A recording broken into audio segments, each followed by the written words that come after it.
നമസ്തേ.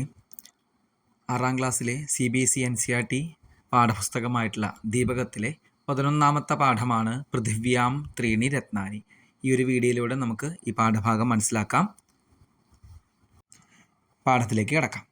ഛാത്രാഹ പശ്യന്തു അദ്യ മമ ഹസ്തേ സ്ഫോരകപത്രാണി സന്തി.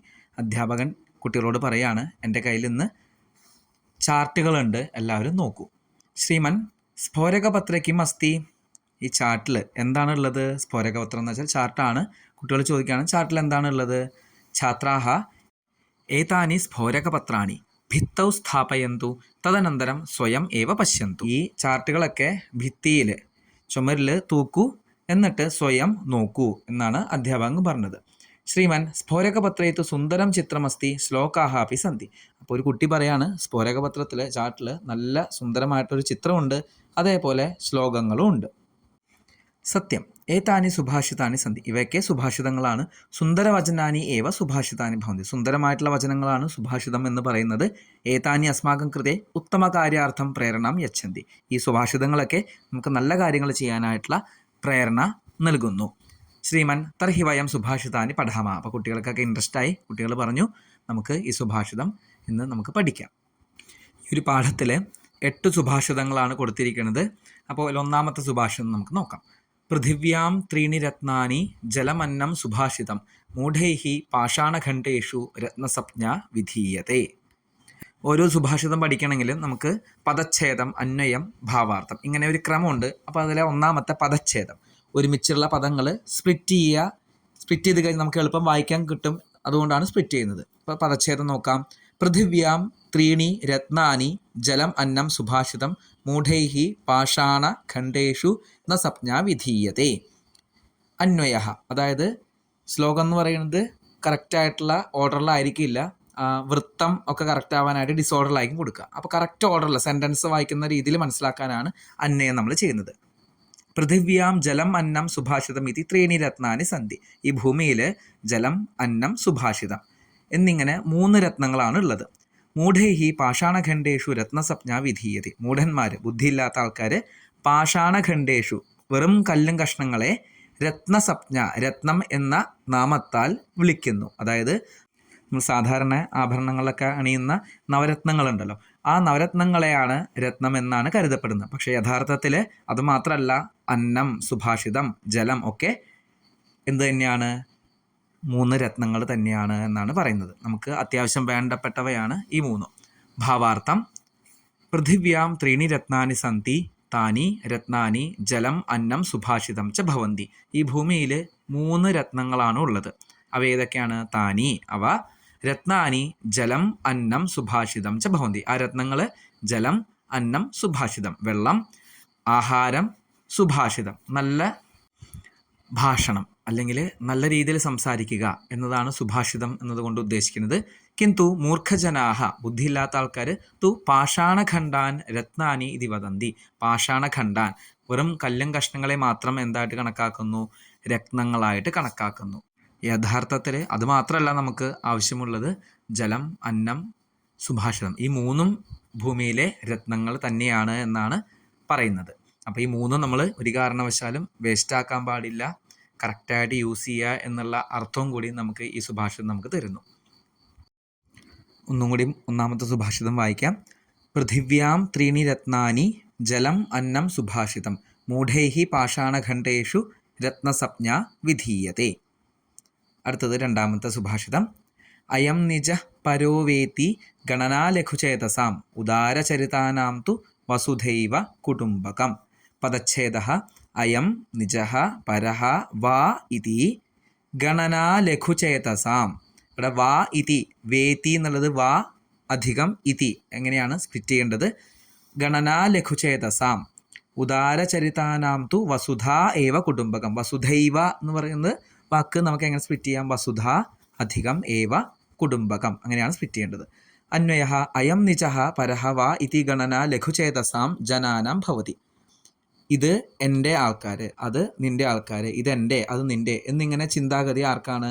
ചെറിയ ഇടുങ്ങിയ ചിന്താഗതിയുള്ള ജനങ്ങൾക്കാണ് ഉണ്ടാവുക. ഉദാരചരിതാനാം തു ജനാനാം, വലിയ മനസ്സോടുകൂടിയുള്ള ജനങ്ങൾക്ക് വസുധ ഏവ കുടുംബകം ഭവതി. ഈ ഭൂമി മൊത്തം എന്താണ്? ഒരു കുടുംബത്തെ പോലെയാണ്. ഈ ഒരു കുടുംബം ഒരു ഫാമിലി, ഒരു കുടുംബമാണ്. ഈ ഭൂമി മൊത്തം ഒരു കുടുംബമാണെന്നുള്ള സങ്കല്പമാണ് ഉണ്ടാവുക. ഭാവാർത്ഥം ഏഷഹ സ്വജനഹ അസ്തി. ഇത് എൻ്റെ സ്വന്തം ആളാണ്. ഏഷഹ ച പരഹ ജനഹ. ഇവൻ വേറൊരാളുടെ ആളാണ്. ഇതി ഏതാദൃശം ചിന്തനം തു സങ്കുചിത ഭാവയുക്താനാം ജനാനാം ഭവതി. ഇത് ഇടുങ്ങിയ ചിന്താഗതി ഭാവനയുള്ള ആൾക്കാർക്കാണ് ഉണ്ടാവുക. യേഷാം ഉദാര സ്വഭാവ അസ്തി. ആർക്കാണോ വലിയ മനസ്സുള്ളത്, തേഷാം കൃതേതു സമ്പൂർണ പൃഥിവി. അവർക്ക് എങ്ങനെയാണ്? ഈ സമ്പൂർണമായിട്ടുള്ള ഈ ഭൂമി മൊത്തം പരിവാരഹ ഭവതി. കുടുംബം ആണ്. പരിവാരഹ എന്ന് പറഞ്ഞാൽ കുടുംബത്തിൻ്റെ പര്യായമാണ് പരിവാരഹ. അപ്പോൾ ഈ ഭൂമി മൊത്തം ഒരു തറവാടാണ് എന്നുള്ള സങ്കല്പമാണ് വലിയ മനസ്സുള്ള ആൾക്കാർക്ക് ഉണ്ടാവുക. അപ്പോൾ അങ്ങനെ വന്നു കഴിഞ്ഞാൽ ഈ നാട്ടിലെ യുദ്ധങ്ങളും അല്ലെങ്കിൽ മറ്റുള്ള പരാതി പരിഭവങ്ങളൊന്നും ഉണ്ടാവില്ല എന്നുള്ളതാണ് ഈ ഒരു ശ്ലോകം കൊണ്ട് നമുക്ക് മനസ്സിലാക്കാൻ സാധിക്കുന്നത്. അയം നിചഃ പരോവേത്തി ഗണനാ ലഘുചേതസാം ഉദാരചരിതാനാം തു വസുധൈവ കുടുംബകം. മൂന്നാമത്തെ ശ്ലോകത്തിലേക്ക് കിടക്കാം. ഉദ്യമേന ഹി സിദ്ധ്യന്തി കാര്യാണി ന മനോരഥൈഃ നഹി സുപ്തസ്യ സിംഹസ്യ പ്രവിശന്തി മുഖേ മൃഗാഃ. പദച്ഛേദഃ ഉദ്യമേന ഹി സിദ്ധ്യന്തി കാര്യാണി ന മനോരഥൈഃ നഹി സുപ്തസ്യ സിംഹസ്യ പ്രവിശന്തി മുഖേ മൃഗാഃ. പദച്ഛേദം ശ്രദ്ധിക്കുക, പഠിക്കുക. അടുത്തത് അന്വയം. കാര്യാണി ഉദ്യമേന ഹി സിദ്ധ്യന്തി മനോരഥൈഃ ന സിദ്ധ്യന്തി. നമ്മൾ ചെയ്യുന്ന പ്രവൃത്തി, അതിൻ്റെ റിസൾട്ട്, ഓരോ കാര്യങ്ങളും ഉദ്യമേന ഹി സിദ്ധ്യന്തി, ഉദ്യമം കൊണ്ട്, പ്രവൃത്തിയാൽ മാത്രമേ, അല്ലെങ്കിൽ നമ്മുടെ ആ പരിശ്രമം കൊണ്ട് മാത്രമേ നേടാൻ സാധിക്കുള്ളൂ. അല്ലാതെ മനോരഥൈഹി ന സിദ്ധ്യന്തി, വെറുതെ മനസ്സിലാലോചിച്ചാൽ മാത്രമേ നടക്കുകയുള്ളൂ എന്നില്ല. കാര്യം എന്ത് ചെയ്യണം? പ്രാവർത്തികമാക്കണമെങ്കിൽ നമ്മൾ പ്രവർത്തിക്കണം. യഥാ മൃഗാഹ സ്വയം സുപ്തസ്യ സിംഹസ്യ മുഖേന പ്രവിശന്തി. അതിൻ്റെ ഉദാഹരണം പറയാണ്. കാട്ടിലെ രാജാവാണ് സിംഹം. ആ സിംഹത്തിൻ്റെ വായിലേക്ക് ഒരു കാരണവശാലും, മൃഗാഹ എന്ന് പറഞ്ഞാൽ ഇവിടെ മാനുകൾ ഒരു കാരണവശാലും നേരിട്ട് സിംഹത്തിൻ്റെ വായിലേക്ക് ഓടിക്കേറില്ല. പകരം എന്താണ്? സിംഹം വേട്ടയാടി പിടിക്കണം, അതായത് ഹാർഡ് വർക്ക് ചെയ്യണം എന്നർത്ഥം. ഭാവാർത്ഥ വയം യാനി കാര്യാണി കുർമഹ താനി കേവലം ഇച്ഛയാ ന സിദ്ധ്യന്തി. നമ്മൾ എന്തൊക്കെയാണോ ചെയ്യുന്നത് ഒരു കാരണവശാലും ആഗ്രഹം കൊണ്ട് നടക്കില്ല. കാര്യസ്യ സിദ്ധ്യർത്ഥം പരിശ്രമഃ തു അവശ്യകഃ ഏവ.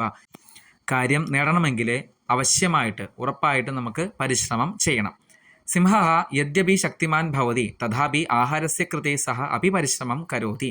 സിംഹം ശക്തിമാനാണെങ്കിൽ പോലും, രാജാവാണെങ്കിൽ പോലും ആഹാരത്തിന് വേണ്ടി സ്വയം പരിശ്രമിക്കണം. സുപ്തസ്യ സിംഹസ്യ മുഖേ മൃഗാഹ സ്വയം ഏവന പ്രവിശന്തി. ഉറങ്ങിക്കിടക്കുന്ന സിംഹത്തിൻ്റെ വായിലേക്ക്, മുഖം എന്ന് പറഞ്ഞാൽ സംസ്കൃതത്തിൽ വായ എന്നാണ്, വായിലേക്ക് ഒരു കാരണവശാലും മാനുകൾ ഓടിക്കേറില്ല. സിംഹത്തിന് ആഹാരമാണെങ്കിൽ സിംഹം പരിശ്രമിക്കുക തന്നെ വേണം. പരിശ്രമിച്ചാൽ മാത്രമേ നമുക്ക് നേടാൻ സാധിക്കുള്ളൂ എന്നാണ് അർത്ഥം. അടുത്തത് അഭിവാദനശീലസ്യ നിത്യം വൃദ്ധോപസേവിനഃ ചത്വാരി തസ്യ വർദ്ധന്തി ആയുർവിദ്യ യശോ ബലം. പദച്ഛേദഃ അഭിവാദനശീലസ്യ നിത്യം വൃദ്ധോപസേവിനഃ ചത്വാരി തസ്യ വർദ്ധന്തി ആയുഃ വിദ്യ യശഃ ബലം. അന്വയഃ തസ്യ നിത്യം അഭിവാദനശീലസ്യ. ആരാണോ നിത്യം അഭിവാദനം ചെയ്യുന്നത്, റെസ്പെക്റ്റ് ചെയ്യുന്നത്, വൃദ്ധോപസേവിനഃ വൃദ്ധന്മാരെയും മുതിർന്നവരെയും, ആയുഃ വിദ്യ യശഃ ബലം ച ഇതി ചത്വാരി വർദ്ധന്തി. ആയുസ്, വിദ്യ, പ്രശസ്തി, ബലം, ഈ 4 എണ്ണവും അവരുടെ വർദ്ധിക്കുമെന്നാണ് പറയുന്നത്. ഭാവാർത്ഥഃ യഹ ജനഃ സർവദാ വൃദ്ധാനാം ജ്യേഷ്ഠാനാം ച സേവാം സമ്മാനം ച കരോതി. ഏതൊരു വ്യക്തിയാണോ വൃദ്ധന്മാരെയും ജ്യേഷ്ഠന്മാരെയും മുതിർന്നവരെയും എല്ലാവരെയും ബഹുമാനിക്കുന്നത്, അവരെ റെസ്പെക്റ്റ് ചെയ്യുന്നത്, തഥാച്ച യഹ താൻ സവിനയം പ്രണമതി. അതുപോലെ ആരാണോ അവരെ വിനയത്തോടുകൂടി പ്രണമിക്കുന്നത്, തസ്യ ജനസ്യ ആയുഃ വിദ്യ യശഃ ബലം ച വർദ്ധന്തി. ഈ 4 കാര്യങ്ങളും ഏതൊക്കെയാണ്? ആയുസ്, വിദ്യ, യശസ് എന്ന് പറഞ്ഞാൽ കീർത്തി, പ്രശസ്തി, ബലം, ഈ 4ഉം വർദ്ധിക്കും. അതായത് അവരുടെ അനുഗ്രഹത്തോടു കൂടി നമുക്ക് ഈ 4ഉം ലഭിക്കും എന്നാണ് പറയുന്നത്. അതായത് മറ്റുള്ളവരെ റെസ്പെക്റ്റ് ചെയ്യാൻ ഉപദേശിക്കുന്നതായിട്ടാണ് ഈ ഒരു ശ്ലോകം ഉള്ളത്. അടുത്ത ശ്ലോകം. ഉദ്യമ സാഹസം ധൈര്യം ബുദ്ധിശക്തി പരാക്രമഃ ഷഡേതേ യത്ര വർത്തന്തെ തത്ര ദേവ സഹായകൃത്. പദച്ഛേദഃ ഉദ്യമഃ സാഹസം ധൈര്യം ബുദ്ധിഃ ശക്തിഃ പരാക്രമഃ ഷഡ് ഏതേ യത്ര വർത്തന്തെ തത്ര ദേവഃ സഹായകൃത്. ഇതിൽ ഷഡ് പ്ലസ് ഏതേ, ഇത് രണ്ടും കൂടിച്ചേരുമ്പോഴാണ് ഷഡേതേ എന്നുള്ള വാക്ക് നമുക്ക് കിട്ടുന്നത്. അപ്പോൾ ശ്രദ്ധിക്കുക. അന്വയഃ യത്ര ഉദ്യമഃ സാഹസം ധൈര്യം ബുദ്ധിഃ ശക്തിഃ പരാക്രമഃ ച ഏതേ ഷഡ് വർത്തന്തെ തത്ര ദേവഃ സഹായകൃത് ഭവതി. അതായത് ഭാവാർത്ഥഃ യഹ ജനഃ പരിശ്രമം കരോതി, ആരാണോ ഹാർഡ് വർക്ക് ചെയ്യുന്നത്, സാഹസം കരോതി, ആരാണോ ധൈര്യമായിട്ടിരിക്കുന്നത്, കറേജിയസ് ആയിട്ടിരിക്കുന്നത്, ധൈര്യം ധരതി.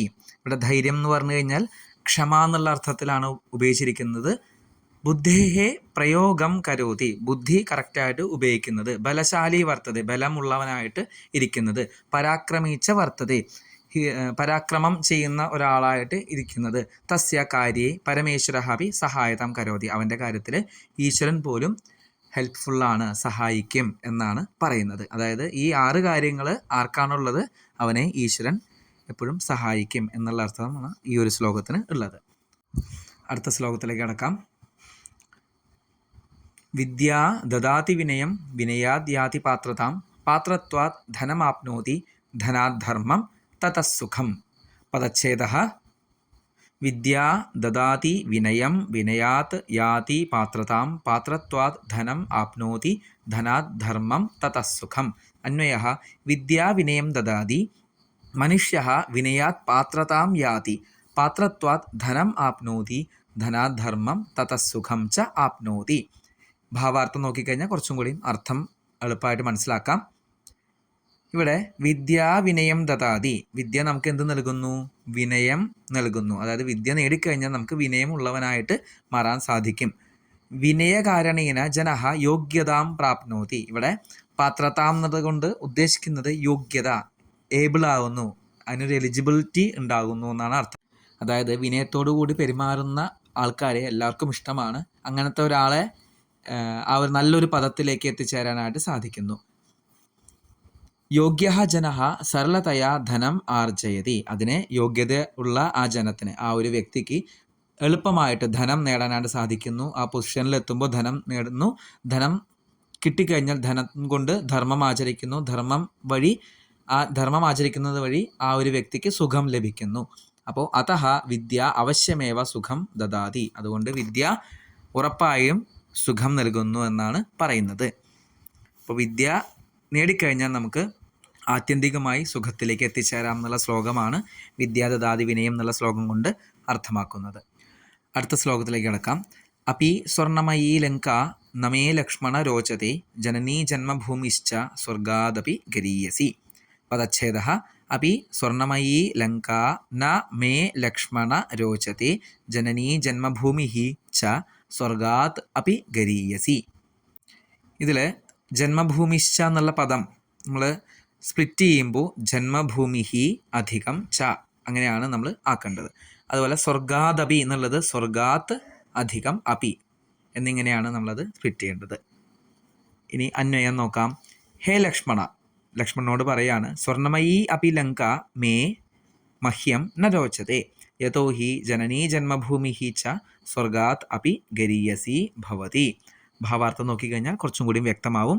ഭാവാർത്ഥ ശ്രീരാമഃ ലക്ഷ്മണം കഥയതി യത് ഹേ ലക്ഷ്മണ, ശ്രീരാമൻ ലക്ഷ്മണനോട് പറയാണ്, അല്ലയോ ലക്ഷ്മണ, യദ്യപി ലങ്ക സ്വർണമയീ അസ്തി, ലങ്ക സ്വർണം കംപ്ലീറ്റ് ആയിട്ട് സ്വർണത്തിൽ മുങ്ങിയിരിക്കുന്ന ഒരു രാജ്യമാണെങ്കിൽ പോലും തഥാപി ലങ്കായാം നിവാസഃ ന മഹ്യം രോചത്തെ, എന്നിരുന്നാലും ലങ്കയിൽ താമസിക്കുക എന്നുള്ളത് എനിക്ക് ഇഷ്ടമല്ല. യതഃ ജനനീ ജന്മഭൂമിഃ ച ഇതി ദ്വയം സ്വർഗാത് അപി ശ്രേഷ്ഠം അസ്തി. ജനനിയും ജന്മഭൂമിയും, അമ്മയും പിറന്ന നാടും സ്വർഗത്തേക്കാൾ ശ്രേഷ്ഠമാണ്. അതഃ മാതൃഭൂമോ നിവാസഃ ഉചിത, അതുകൊണ്ട് മാതൃഭൂമിയിൽ ജന്മനാട്ടിൽ താമസിക്കുന്നതാണ് ഉചിതമായിട്ടുള്ളത് എന്നാണ് രാമൻ ലക്ഷ്മണനോട് പറഞ്ഞിട്ടുള്ളത്. അപ്പോൾ ഈ ശ്ലോകം വാൽമീകി രാമായണത്തിൽ നിന്ന് എടുത്തിട്ടുള്ള ശ്ലോകമാണ്. നമ്മുടെ അമ്മയുടെയും പിറന്ന നാടിൻ്റെയും മഹത്വം വിളിച്ചോതുന്ന ഒരു ശ്ലോകമാണ് ഇത്. ഇനി ലാസ്റ്റ് സുഭാഷിതം.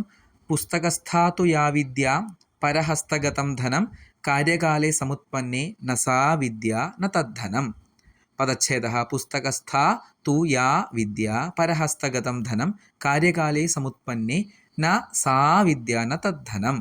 അന്വയഃ പുസ്തകസ്ഥാ തു യാ വിദ്യ അസ്തി പരഹസ്തഗതം ച യത് ധനം അസ്തി തത് ഉഭയമപി, അത് രണ്ടും കാര്യകാലേ സമുത്പന്നേ സതി ന സാ വിദ്യ ന ച തദ്ധനം സ്വസ്യ ഉപയോഗായ ഭവതി.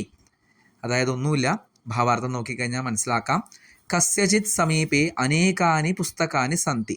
ഒരാളുടെ അടുത്ത് ഒരുപാട് പുസ്തകങ്ങളുണ്ടെന്ന് വിചാരിക്കാം. കിന്തു യദി താനി ന കഥാപി പഠിതാനി, അതൊരിക്കലും പഠിച്ചിട്ടില്ല, വായിച്ചിട്ടില്ലെങ്കിൽ തർഹി പുസ്തകേ ലിഖിതം ജ്ഞാനം സമാഗതേ അവസരെ സഹായകം ന ഭവതി. അത് വായിച്ചിട്ടില്ലെങ്കിൽ അത് നമുക്ക് വരുന്ന സിറ്റുവേഷൻ അനുസരിച്ച് കറക്റ്റായിട്ടുള്ള രീതിയിൽ ഉപയോഗിക്കാനായിട്ട് സാധിക്കില്ല.